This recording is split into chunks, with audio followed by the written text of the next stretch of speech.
Hello friends, once again welcome back to my YouTube channel Noor Multi Classes. Myself Faiz Mohammed. जैसा कि आप सभी को पता है कि कल के वीडियोस में हमने आपको बहुत सारे जो होता है एरियाज के मैथमेटिक्स के थ्योरम को मैंने अपलोड किया था YouTube पर। अगर आप उस चीजों को नहीं देखे होंगे तो आप चैनल को YouTube पे जाके सर्च बॉक्स में सर्च कीजिए नूर मल्टी क्लासेस।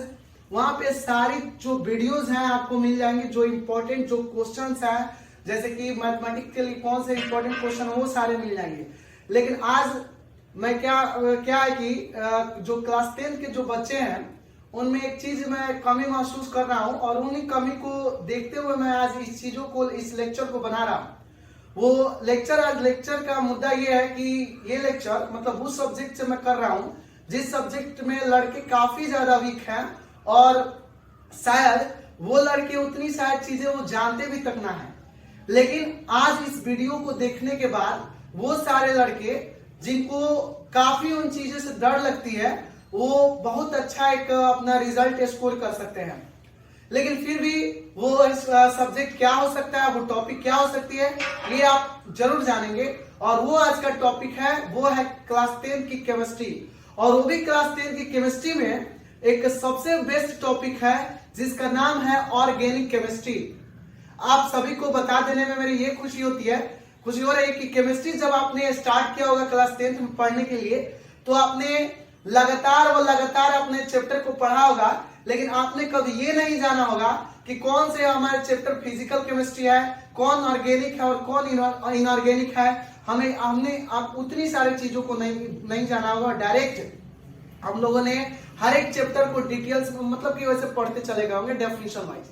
लेकिन अगर कोई बच्चा हमसे आगे दिखता है और ये लगता है कि हमें एक बहुत सारा उसके पास नॉलेज है, वो मेरे ही क्लास का है, तो हमें उस टाइम होती है कि शायद उस तरीका का पढ़ाई हमने भी किया होता तो एक बढ़िया सा रिजल्ट हमको प्राप्त होता। तो ज्यादा देर ना करते हुए मैं आपको वीडियो जो स्टार्ट करने जा रहा हूं और ये बताते चल रहा हूं कि आपके कौन कौन सी चीजों को पढ़ना आपके लिए जरूरी है और आपके एग्जाम में वो क्वेश्चन आ सकते हैं। जैसे आप सभी को पता है कि जब आप साइंस का क्वेश्चन बैंक देखते हैं क्लास 10 के तो उसमें जो केमिस्ट्री वाला जो पोर्शन है, वैसे तो मैंने फिजिक्स के सारे चीजें बता दे रखे हैं, लेकिन आप जो केमिस्ट्री में देखते हो तो केमिस्ट्री में जो लॉन्ग क्वेश्चन 5 नंबर का आता है वो लॉन्ग क्वेश्चन 5 नंबर के लिए आप करते क्या है कि दो तरीका का क्वेश्चन होगा। एक तो होगा जो आपके ऑर्गेनिक केमिस्ट्री से होगा और दूसरा ये क्वेश्चन होगा जो कि फिजिकल केमिस्ट्री या इनऑर्गेनिक केमिस्ट्री से होगा। तो आपको किसी एक से लिख के चले आना है। अगर आपको लिखित रिटेन तगड़ा है, रिटेन आपको लिखने आता है, क्वेश्चन का आंसर ठीक से लिखना है, तो फिर क्वेश्चन का आंसर कर लीजिए, आपको 5 नंबर मिल जाएगा। या फिर अगर आपको ऑर्गेनिक केमिस्ट्री तगड़ा है, आयुर्वेदिक नाम लिखने आता है, तो उस आयुर्वेदिक नाम को अगर आप लिखने जानते हैं तो कम समय में ही आप जो लिख दीजिएगा तो आपको 5 में 5 मार्क्स मिल जाएंगे। लेकिन वही रिटेन एग्जाम में लिखेगा तो 5 के जगह पर आपको 4 नंबर दिए जाते हैं क्योंकि वो लिखित प्रश्न है। लेकिन वही ऑर्गेनिक केमिस्ट्री का अगर आप नोमेनक्लेचर आयुर्वेदिक नेम सही लिखते हैं तो आपको बेस्ट रिजल्ट आपको 5 का 5 मिल जाता है। तो उन्हीं सबको बच्चों का आपके बीच देखते हुए उन्हीं सारे प्रॉब्लम को देखते हुए मैं आपके सामने ये लेक्चर लेकर आया हूं। तो इस लेक्चर को बिना स्किप किए और हर एक टॉपिक्स को समझना है।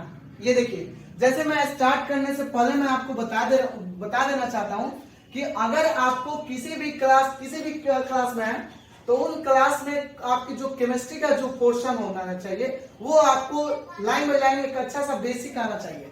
बेसिक में वो आना चाहिए आपको, जैसे सबसे पहले हमें आना चाहिए इलेक्ट्रॉनिक कॉन्फ़िगरेशन लिखने आना चाहिए। इलेक्ट्रॉनिक कॉन्फ़िगरेशन जिसको हम लोग इलेक्ट्रॉनिक विन्यास कहते हैं, और ये इलेक्ट्रॉनिक विन्यास हमें लिखने आना चाहिए। इलेक्ट्रॉनिक विन्यास, ठीक है ना, ये हमें लिखने आना चाहिए। इसको हम लोग KLMN पे भी लिखने आना चाहिए और एक SPDF पे भी हमें लिखने आना चाहिए। दो बेसिस पे होते हैं तो इन दोनों बेसिस पे हमें लिखने आना चाहिए।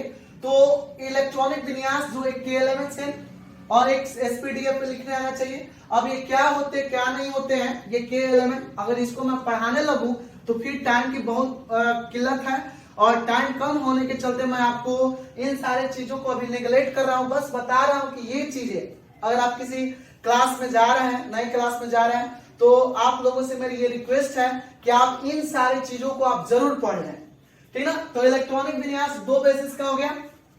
दूसरा चीज आपको आना चाहिए वो है आपको जैसे इलेक्ट्रॉनिक विन्यास के बाद आपको आना चाहिए एटॉमिक मास कैसे निकाला जाता है, एटॉमिक मास क्या होता है, उसके बाद मॉलिक्यूलर वेट, मॉलिक्यूलर मास क्या होता है, ये आपको पता होना चाहिए कि एटॉमिक मास और मॉलिक्यूलर मास में क्या डिफरेंस है, क्या ये एक ही है, क्या ये अलग है, या अलग है तो कैसे अलग है, ठीक है। ये सारी चीजें आपके आने चाहिए। 3 नंबर में आपको मान लेते, देखिए अभी मैं आपको डिटेल्स नहीं बता रहा हूँ कि एटॉमिक मास मॉलिक्यूलर मास होते क्या है, मैं आपको बस इतना बता रहा हूँ कि इसको मतलब आपको आना चाहिए निकालना। जैसे मान लो मॉलिक्यूलर मास में H2SO4 सल्फ्यूरिक एसिड है, तो इस सल्फ्यूरिक एसिड का मॉलिक्यूलर मास कैसे निकाला जाता है, एटॉमिक मास कैसे निकाला जाता है, एटॉमिक मास मॉलिक्यूलर मास क्या दोनों एक ही है कि क्या दोनों अलग है। आप मेरे साथ बने रहिएगा तो जरूर इन सारे टॉपिक्स को भी जानिएगा, ठीक है। 3 नंबर आपके मॉलिक्यूलर मास निकालने के बाद आपको स्ट्रक्चरल फॉर्मूला आना चाहिए। स्ट्रक्चरल फॉर्मूला कि स्ट्रक्चरल फॉर्मूला क्या होता है। उसके बाद आपको कॉन्डेंस्ड फॉर्मूला आना चाहिए, कॉन्डेंस्ड फॉर्मूला, ठीक है ना। कॉन्डेंस्ड फॉर्मूला के बाद आपको जिग-जैग फॉर्मूला आना चाहिए, जिग-जैग फॉर्मूला।